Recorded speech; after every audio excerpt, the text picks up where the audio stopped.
Saya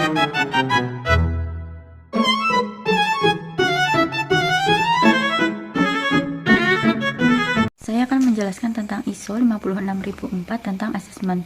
Tujuannya untuk memahami prinsip dan struktur ISO 56004, mengidentifikasi manfaat asesmen manajemen inovasi, menyusun pendekatan dan langkah asesmen inovasi, dan menggunakan hasil asesmen untuk peningkatan berkelanjutan. Adapun daftar isinya sebagai berikut.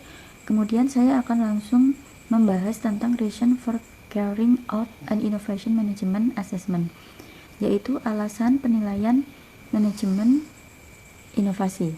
Yang pertama, ada dapatkan pemahaman lebih baik tentang IM. Cara yang dilakukan adalah pelajari apa saja faktor kunci sukses untuk IM yang efektif dan cara memanfaatkannya. Memahami lebih baik bagaimana faktor-faktor kunci keberhasilan IM diintegrasikan dimanfaatkan oleh organisasi. Yang kedua, ada memenuhi persyaratan internal dan eksternal, yaitu memenuhi tujuan atau sasaran dan mematuhi persyaratan pendanaan untuk proyek inovasi dan kualifikasi organisasi dalam konteks uji tuntas. Kemudian yang ketiga, ada tentukan kinerja IM saat ini. Yang dilakukan menentukan aspek ISO yang menyebabkan kesenjangan kinerja, misalnya antara target penciptaan nilai dan hasil aktual, mengevaluasi posisi organisasi berdasarkan penciptaan nilai dari inovasi, mengidentifikasi ketidakselarasan dalam organisasi, membandingkan kinerja organisasi dengan titik referensi eksternal. Yang keempat, meningkatkan kinerja dan meningkatkan nilai organisasi. Maksudnya, memasukkan struktur ke dalam peta jalan dan sumber daya yang dibutuhkan untuk meningkatkan kinerja IM, membina budaya inovasi, pembelajaran, dan dinamis untuk mendukung evolusi organisasi. Yang kelima, ada approach atau pendekatan. Yang pertama, mulai dari people. Bisa mulai dari internal, kemudian divalidasi oleh pihak eksternal, dan dibantu oleh ahlinya. Kemudian yang kedua, ada tools. Bisa dilakukan melalui wawancara atau survei online offline dan dibantu oleh ahlinya. Kemudian proses bisa menggunakan IMA. Kemudian hasilnya dapat berupa kualitatif dan kuantitatif. Adapun innovation performance dashboard. Yang pertama ada grow. Nilai yang diciptakan untuk penerima manfaat.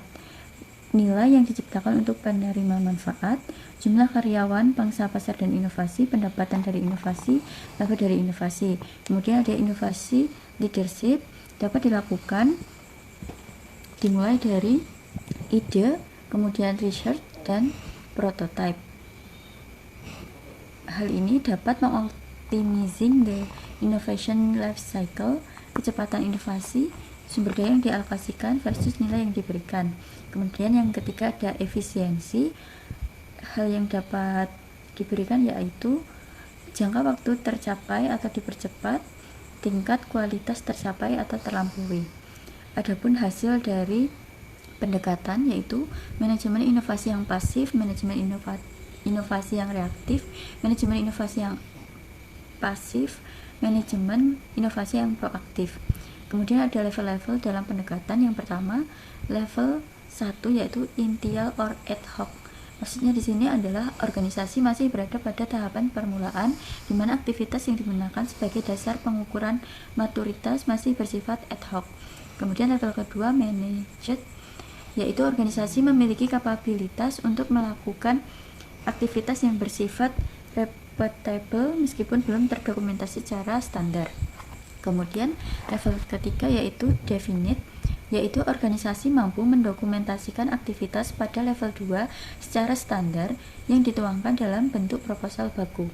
Level yang keempat yaitu predictable, artinya organisasi mampu mendefinisikan, mengendalikan, dan memprediksi proses untuk menjaga kualitas layanan maupun output yang diberikan kepada publik. Yang level kelima yaitu optimizing, artinya organisasi telah mencapai tahap kesempurnaan dan berorientasi pada inovasi yang peningkatan berkelanjutan. Ada dua result yaitu result based dan process based. Kemudian ada proses terdiri menjadi 3 yaitu prepare, conduct, conclude. Prepare yaitu menyelaraskan maksud strategi dan cakupan IME, menentukan desain IME, menentukan metrik kinerja untuk IME, memperjelas kemampuan dan kemauan organisasi untuk berubah dan peraturan IME. Adapun cara-caranya yaitu yang pertama ada maksud dan ruang lingkup strategis penilaian manajemen inovasi. Mengevaluasi kinerja, kemampuan inovasi organisasi, dan mengidentifikasi kesenjangan dan peluang. Yang kedua yaitu desain penilaian manajemen inovasi yang sesuai untuk organisasi.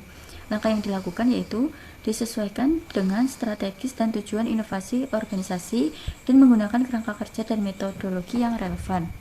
Yang ketiga, hasil yang diharapkan dari penilaian manajemen inovasi.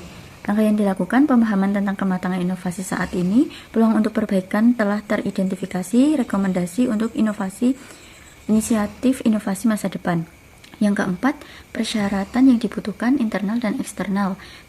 Langkah yang dilakukan, tim penilai inovasi melakukan personil pendukung, menyediakan alat dan perangkat lunak penilaian, dan konsultasi pakar.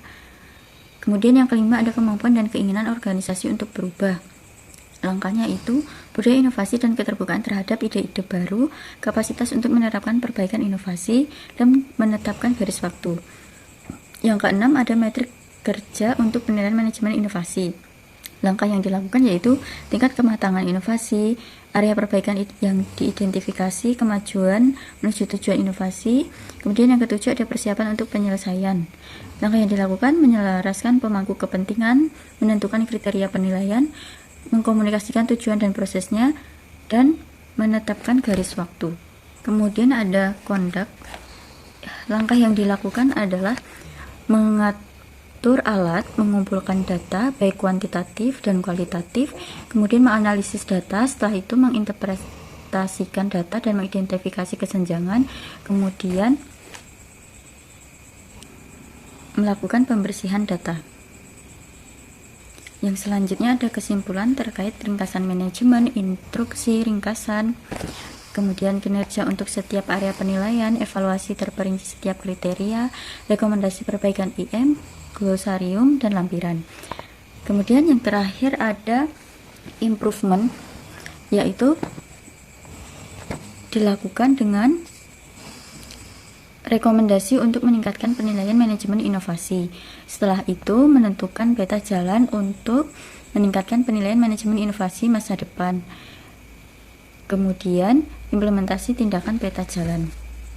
Kesimpulannya adalah inovasi dapat berupa fisik maupun lainnya seperti layanan, metode, kemudian dapat melakukan proses secara sistematis melalui prepare, conduct, dan kemudian melakukan improve untuk setiap inovasi.